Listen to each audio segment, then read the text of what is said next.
episode 73 of the podcast. This week we're talking about asking the right questions, and I've come up with a really silly fun example of, do we need a better bucket? So we'll be talking about some examples, and then we're also going to dig into applied behavior analysis, functional behavior assessments, and antecedent behavior consequence chains. Hang in there, groomers, you can do this. And vet techs and other non-training geeks, you guys have got this. I've got your back. We're going to get through it. This is going to be a fun episode.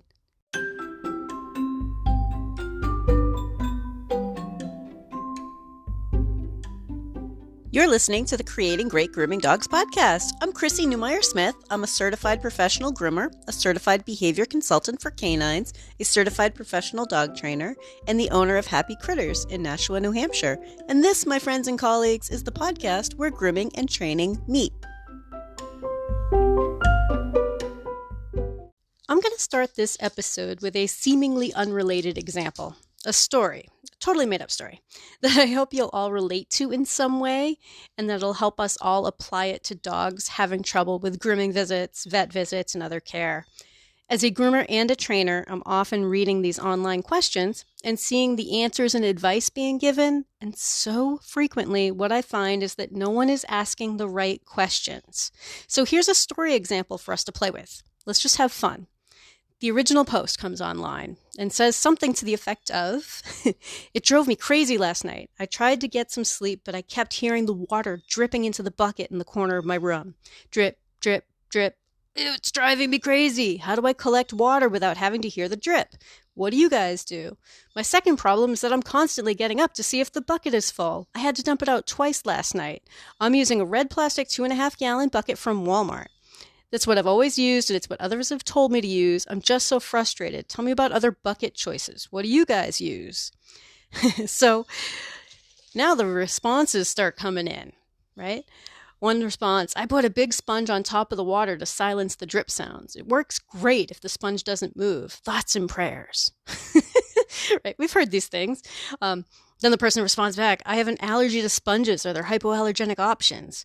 Someone else is saying, "I use a towel. If you put a towel over the top and it's in the bucket on one side and it slants, and the drip will come down and saturate the towel and it'll slowly make it into the bucket. You have to use this and this and this to set up the towel over the bucket." Now another response, "Have you tried a larger bucket? You have no business even being here if you need help figuring out bucket size. As a bucket user for 140 years now, I can't believe that you'd use a 2.5-gallon bucket instead of the old standard of a 5-gallon Lowe's bucket, which is absolutely the best." Response, "I can't lift a bigger bucket when it's full, so I'm limited to the 2.5-gallon red plastic bucket from Walmart." Next response, "Home Depot 5-gallon buckets are obviously the best. She doesn't know what she's talking about, and I've been using buckets for 141 years. Now we've got a conversation going about whether or not the red bucket or the blue bucket or the orange bucket, right? So now another response, "I didn't realize that you couldn't do a 5-gallon bucket. In that case, you'll need 2 of the 2.5-gallon buckets. Keep the empty one beside the one that's catching water so you can quickly slide the fresh one in when the first one's full." Next response, "She doesn't need 2 2.5-gallon buckets. She needs a 5-gallon bucket. Once that one's full, she can use a scoop to scoop half of the water into her 2.5-gallon red plastic bucket." Obviously, the 5-gallon bucket that she needs, by the way, is from Lowe's because it's blue, and blue is obviously better than the orange. Finally, we get a different response, a different answer from somebody else. "You need a roofer. You shouldn't have water dripping into your bedroom." Oh, we're getting closer, right? I want you guys to think about that. Someone's thinking now. Now there's a response. "I tried a roofer once, and that wasn't the problem. She needs a plumber. That's the only thing that's worked for me." Another response, "Roofers and plumbers, who would spend that kind of money? Where I come from, everyone knows that a good bucket is what's needed here." And eventually, this all starts leading down into an edit to the original post. "The roof is fine, the plumbing is fine. All were checked when we bought the place last year. I'll have you know that we're very responsible homeowners. I just need info about buckets." Right? And then there are a few special people who start asking more questions, like you fine folks, and what I encourage here. And what we start asking is stuff like, where is the water coming from? What is above the room? Is it on rainy days or when someone runs the shower, the bathtub, the sink? And what do we get? We get an awful lot of, shut up, Karen. You don't know anything about my situation. You're so nosy. Obviously, she just needs a better bucket. So the reason why I am bringing this up is because this is what I see online when people start talking about behavior problems. When people start talking about, my dog is having an issue. I have a dog on the table. They're not being good for grooming. What do I do? What do I do? So they're asking the wrong question. What do I do when this dog is having a problem is, what kind of bucket do I need, right? And it's not going to lead you to the right answer, because the bigger question is, why is this dog misbehaving on the table or behaving in a way that you don't want? Because misbehaving is kind of a, misbehaving is an opinion. Behaving in the way that you do not want is something we can validate. We can say, oh, okay, well, this is not what you want. For instance, when you want some groomers will put a poodle in a down on a table to work on their top knot, but a golden retriever does it and they lose their mind, right? Like, it's not because the behavior is wrong or misbehaving. It's because it's not the behavior they're asking for or want in that moment. So when we want to know what's going on, the questions we need to think about are things like who, what, where, when, and why. The line of thinking that's just to get it done is to keep the floor from getting wet. You know, like, oh, I don't want this floor to get ruined. Got that water coming in through the bedroom ceiling.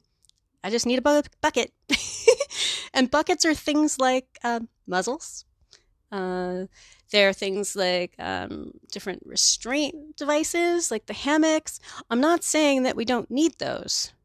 I'm saying we need to think about why we need them.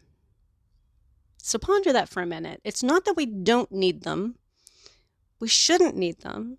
We want to be able to get by without them, and we need to think about why we need them. Because for some dogs, those hammocks could be a way to balance, right? There are some elderly dogs that a hammock is a great idea, you know, and their little legs are dangling and you can get a lot of things done when they cannot stand on their own, right? There are reasons why we have these things. Grooming loops are a classic example. For some dogs, just knowing that they're on leash, if you will, they behave differently on the table. If they were not on there, they'd think, pretty sure I can jump that. You know, they're your drunk buddy at a bonfire. I can jump that bonfire. True story. So when you think about the tools that we're all trying to accumulate, next thing you know, we're going, oh, you need the happy hoodie. I got the purple one, you know, and some of these things are red herrings. Some of these things are like colors and brands. And I need you to think back, like, but why do we need it? And what is its function? Because the tools that we use, the bucket that we choose, is only addressing what's happening. It's not addressing the cause of what's happening. So behavior is an individual's response to something, stuff and things.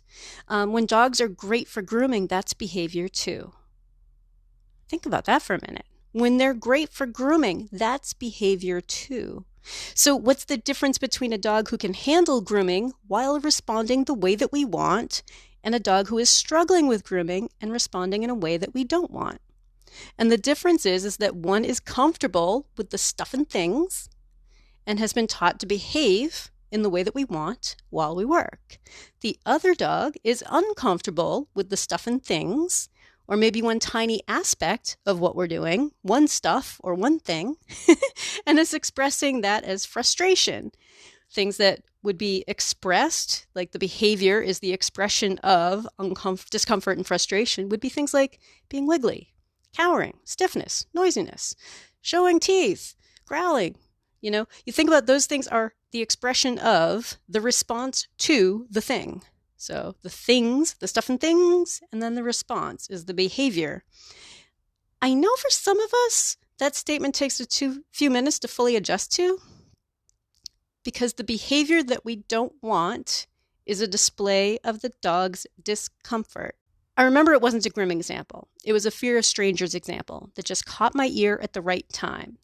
For me to transcribe that, into my grooming behavior list. So the dog who is the 3 C's, he's calm, comfortable, and cooperative. Then enter stuff and things, which is the stimulus, things that happen. And then the behavior, which is the response. The stranger, the noise. The tool is the stuff and things, right? The behavior response would be fear, cowering, and stiffness. Or, whatever they're doing. To change the behavior from something we don't want to something that we do want, we'll need to make a change. It's not just the dog who will need some extra help.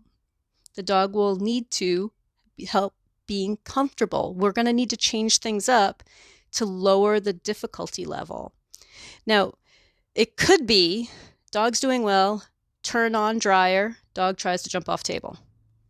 Dog's doing well, pick up foot, dog growls. Dog's doing well, dog gets into car, dog starts shivering and drooling, right? Those are all examples of everything was going great. Some stimulus, stuff and things happened, behavior starts. Look at any behavior problem and ask yourself, where and when was the dog doing well? When were they calm, comfortable, and cooperative? Those 3 C's. And then figure out what changed into a behavior that you don't want. What was happening? And there are always a number of things happening at once. So really think about everything. And I want you guys to try to pick out at least 3 things that were happening at the moment of a behavior change. For example, dog's doing well, noticed another dog, starts struggling to get out of the tub. What was happening at that moment? Well, we saw that he noticed a dog, so that must be why he's struggling to get out of the tub. Nope, I want you to think of 3 other things that were happening at that moment. Was the dryer on? Yep, dryer was on. Was it next to his ear? Yeah. Did someone walk into the grooming shop? Yeah.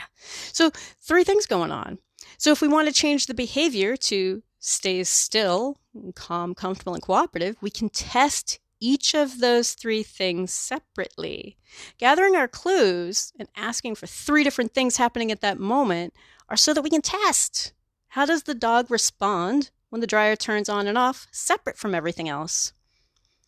How does the dog respond to being touched in the area near his ear? Because that's where the dryer was, as an example, right? With it off.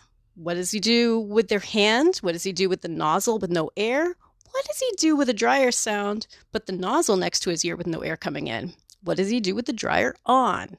What does he do if somebody just walks in, right? Think about, there are ways to break that down and test your theory about what that dog was responding to. Is he responding just to people coming and going? Which of those things caused the behavior change? And that's the purpose, so that we can test it. Because why work on dryer sounds when really what it was is I don't like my ear touched, or people are coming and going and I'm really, really silly for that. So I want to have you guys start thinking about there's always more going on and we need to ask the right questions. Otherwise, we're just trying to build a better bucket. I don't think we need a better bucket. I think we've got some good buckets. I think we've got a lot of things out there that can help us get things done, that can help us support a dog who's a little bit worried or scared. I mean, you know that I've mentioned before, I use muzzles, but you know what? You have to be mindful of how you're using things and how you're using them to help a dog be calm, comfortable, and cooperative and keep everybody safe, right? Muzzles could be used. The groomer's helper, which is sort of like you have your grooming loop to the top of the grooming pole, and then you have your another groomer's helper, which is sort of like a secondary loop that goes to the front. So now the dog has 2 contact points and their head can't spin around in circles, right? I use something like that on my table too, but I use it in a mindful way as a tool to help achieve the behavior I do want. If you're enjoying this podcast, please remember to subscribe so that you don't miss any episodes, and tell all of your friends. Let's get a little bit more techie about it. So, applied behavior analysis. I know, groomers, I'm not going to lose you. Relax. You've got this. Applied behavior analysis We use the ABCs, antecedent, behavior, consequence. So we're looking for the antecedent behavior consequence chain that the dog is showing us. There's a way to break down behaviors that we see, feel, hear, or otherwise observe. And this is just a tool. It's another way to look at what's happening. So we're going to start with a baseline of normal for the dog. That individual, ideally when the dog is calm, comfortable, and cooperative. That's their baseline. And then the stuff and things happen, the stimulus, also known as the antecedent. So the antecedent happens around the dog, to the dog, near the dog, right? Then the behavior. What does the dog do to respond to the things, right? What does the dog do? So we've got stuff and things, dog does, and then the consequence. What happens for the dog? Why does the dog do it? Like, what does the dog get out of it? To keep that behavior from happening over and over again, we're going to need to figure that out. The dog is doing with some purpose. They might not be thinking about it. It could just be a desire to escape a perceived danger. Groomers, vets, owners, we do weird stuff. Think about the stuff that we do is just plain weird, that a dog may find really scary. And when a dog is fighting us to escape and we keep working until we're finished, and it all ends with a dog being released while they're scared or breaking free, screaming until you stop and struggling the entire time, then, the struggling worked. It's the hole that so many groomers fall into. Yay, she finally let go. Thank God, he gave up holding on to my leg. Who knows how long that would have gone on if I hadn't struggled so hard the whole time. I now know to at least struggle for that long. Right? 15 minutes of struggling, I'll at least do 15 minutes next time, And I know that sounds very anthropomorphic. I realize that. I'm putting words into a dog's behavior. But I'm trying to really point out that the dog displayed behavior because stuff and things were happening, right? Stuff and things, the antecedent, the stimulus, then the behavior, and then the stuff ended. So I want you to think, while I do this, that thing stopped, and that's why the behavior keeps happening. If the behavior keeps happening over and over and over again, the dog is getting something from it. What we need to do to change the behavior is to change the antecedent, change what they do about stuff and things, the stimulus, right? You guys can handle this. It's okay, groomers, you got this. And trainers, this is going to help you explain it to people who are not trainers and don't want to know about stimulus and antecedents, right? But the stuff and things happen. The behavior change occurs. We observe the behavior change, and then the dog does it for some reason. So if we can convince the dog through training, through effort, through our effort, that the stuff and things are safe. If we can maintain calm, comfortable, and cooperative, that baseline, while we reintroduce various stuff and things, then the behavior can change. The response can change. Because calm, comfortable, and cooperative, while stuff and things are gently reintroduced and helped along, and the behavior changes with that. The behavior is a consequence. It's what happens after the stuff and things. Maybe it makes stuff and things go away, right? Maybe it makes stuff and things come closer. Let's use an example of an antecedent behavior consequence chain that is pleasant for the dog. I will use an example. When we open a bag of chips at our house, I just said the word chips. Do you guys hear toes? Yeah, my dogs are both running around now. They're like, chips? So when we open a bag of chips, that first they start off with their baseline, calm, comfortable, cooperative. Stuff and things happen. That's the antecedent, right? Chip bag opens, right? Behavior is they come running over to check it out. The consequence for that behavior is often sharing of chips, but not always. Sometimes we don't share what we're eating. Because if you give my guys like barbecue chips, that's not going to go well. No. But you know what? There's enough times that we do share that they have learned that. Like, we didn't teach them to alert to chip bags. Nobody teaches their dog, like, you really need to know to alert me when I have chips. Right? But that consequence happens often enough that behavior is strong. Like, oh, yeah, I love it when they open a bag of chips. So I want you guys to think about stuff and things. Stuff and things are what the dog is responding to. And the dog responds for a reason. So what's the stuff and things? What's the dog doing about the stuff and things? And what does the dog get out of it? So stuff and things could be, dog was fine, everything's great. Which, by the way, I'm going to throw this in here. I think a lot of groomers aren't really good at thinking about the baseline. So it's important to think about calm, comfortable, and cooperative as kind of a baseline. Where does your dog not have calm, comfortable, and cooperative anymore? Because for some of us, that's before the dog gets in their car at home because they're afraid of the car ride. You know, I want you to really think about that. Because if they're already stressed out, it's going to be harder to break down what their stressors are, what the stuff and things are that really get them going, because kind of they're already going. I know, anthropomorphic again, really techie, getting them going. But if you think about spending some time saying, all right, well, he's calm, comfortable, and cooperative. And as soon as somebody turned on a shop vac, his behavior changed. He slunk down, he cowered, a little bit of shivering on the table. Ah, interesting. I suspect my hypothesis is that he would like very much to get away from that noise, right? The behavior of cowering is a fear response, right? The consequence is it's probably likely, like at home, what a lot of owners will do is, oh, you can go outside. I need to vacuum. You can go outside. Or how about you go in the bedroom while I vacuum, right? They're usually not tormenting them with a vacuum, right? They're like, oh, buddy, I know it scares you. Come on, go in the other room, right?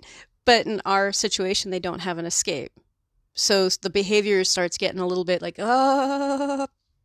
You think about like the tail's tucked, they're cowering, their head's down, they're shaking, you know, because of the shop vac. Now, I'm also going to guess in that particular situation, this dog is probably not going to do very well for the dryer either, right? Because we can at least make that assumption and test it and try to make it pleasant, right? So, calm, comfortable, and cooperative. Look for stuff and things that makes dogs respond and do stuff. And what did the dog get out of it?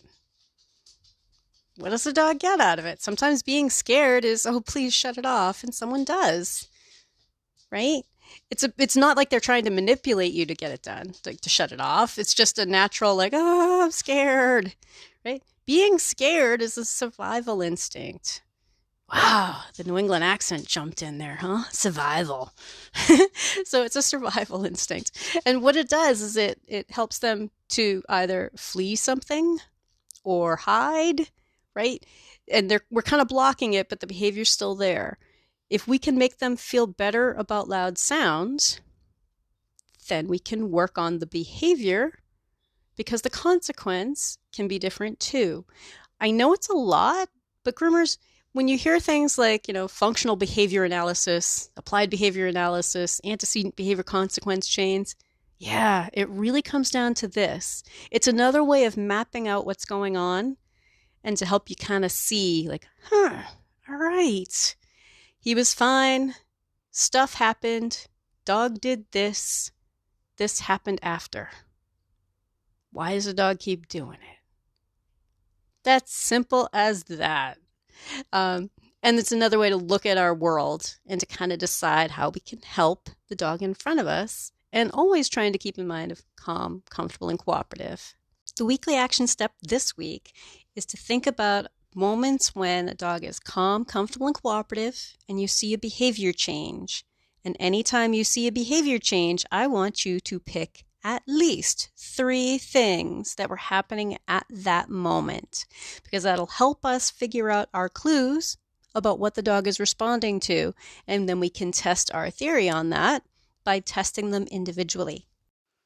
If you'd like more information, you can find me at Chrissy@happycritters.net, happycrittersdogtraining.com, or you can join the Facebook group Creating Great Grooming Dogs podcast or the Facebook page Creating Great Grooming Dogs. I really look forward to hearing from you.